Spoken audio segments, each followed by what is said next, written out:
The house that waited. When Clara Hemsley inherited Wraithmoor Manor, she imagined a crumbling relic with creaking floors and drafty corridors. She didn't expect a house that felt alert. The mansion sat atop a lonely hill, its many gables jutting toward the sky like crooked fingers. Ivy strangled its stone walls, and every shutter hung slightly askew, as though the house had only recently exhaled. Clara arrived just before dusk. Her footsteps echoed through the vast entrance hall, where an enormous chandelier trembled faintly as she passed beneath it. Settling, she whispered to herself, but she knew it wasn't. The portrait room. Her great-aunt's solicitor had told her to start with the portrait room. All the family history is there, he said with an odd stiffness.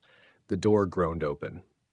Rows of faces stared at her from gilt frames, stern men, pale women, children holding toys that looked more like ceremonial objects than playthings.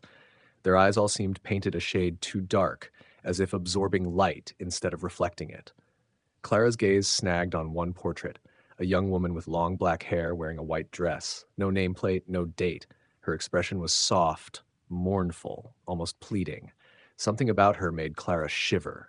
She was still studying the painting when she heard it. A soft, deliberate footstep behind her. She whirled around. The room was empty. Nightfall. She tried to sleep in the master bedroom, though every floorboard seemed to creak just outside her door. Around midnight, she woke to the sensation of someone standing near the bed. Not sound, presence. Her eyes adjusted slowly, and at first she saw nothing. Then she noticed it. The door to her room, which she had locked, was open a few inches. A cold draft swept across the room. Clara grabbed a candle and stepped into the hallway. "Hello?" she whispered. Her voice sounded too loud in the silence. A shadow moved at the far end of the corridor, slipping around a corner with a drifting, fluid motion that was unmistakably not human. The hidden wing. She followed. She followed because some irrational part of her felt the house was guiding her. The corridor led to an old, sealed door, layers of white paint, nails hammered deep as though someone had been desperate to keep it shut. But now the nails lay scattered on the floor. The door swung inward before she touched it.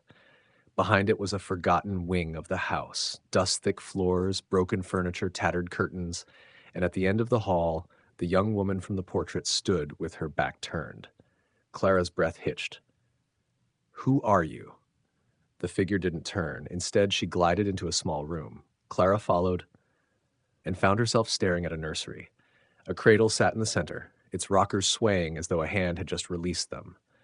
The ghost turned toward Clara at last, her dark eyes filled with unbearable sorrow. Clara understood, not with words, but a feeling pressed into her mind like a memory that wasn't hers. Loss, betrayal, a baby taken, a secret buried, a house that became a tomb. Tears slipped down the ghost's face. "Show me," Clara whispered.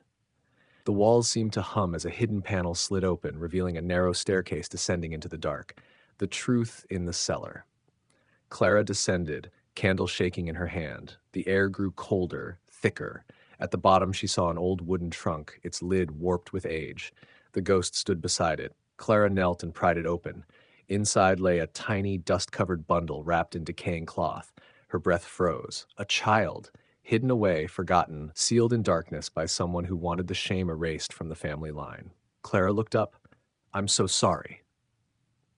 The ghost's form flickered, and for the first time, Clara saw peace in her face.